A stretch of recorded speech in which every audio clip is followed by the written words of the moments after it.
James had expected that the northern counties of England would rise up against Henry, support the Scottish and Perkin Warbeck's cause, but he was wrong. So seeing that there wasn't all that much support, they retreated back to Scotland.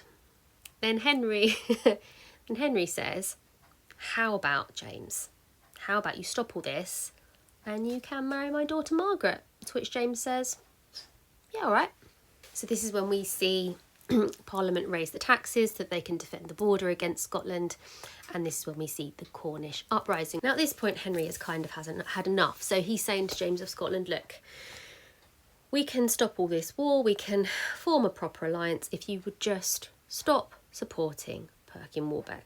So James thinks, actually, this is not worth my trouble. He kicks out Perkin Warbeck, basically gives him a boat and says, off you go.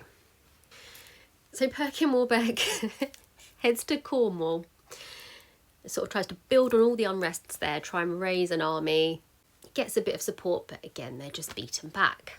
Now here we see the slightly strange Second Chance Henry come up again. So eventually Perkin Warbeck is caught in 1497, but Henry, rather than just executing him or locking him up, says, you can stay at court, you've just got to behave, okay? Margaret of Burgundy apologises for all the support that she's given him. 1499, Perkin Warbeck tries to run away. Of course he does. He's captured, he's put in the Tower. Again, not executed yet, just locked up. So while he's in the Tower, he starts writing. You can make this stuff up. He starts writing to the Earl of Warwick, who was 10 at the time of the Battle of Bosworth, but has been locked up ever since. So he is the son of George of Clarence. The Earl of Warwick has a real claim to the throne. He's been locked up in the Tower of London. But he and Perkin Warbeck start corresponding and talking about how they're going to escape and steal the throne from Henry.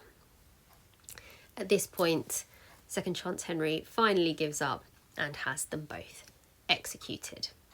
So on the 23rd of November, 1499, Perkin Warbeck is executed. He's hung at Tyburn. Perkin the Perseverer is, I think, how he should go down in history at the very least.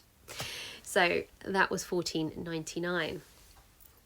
Tomorrow, we're into the 16th century. So I'll see you then.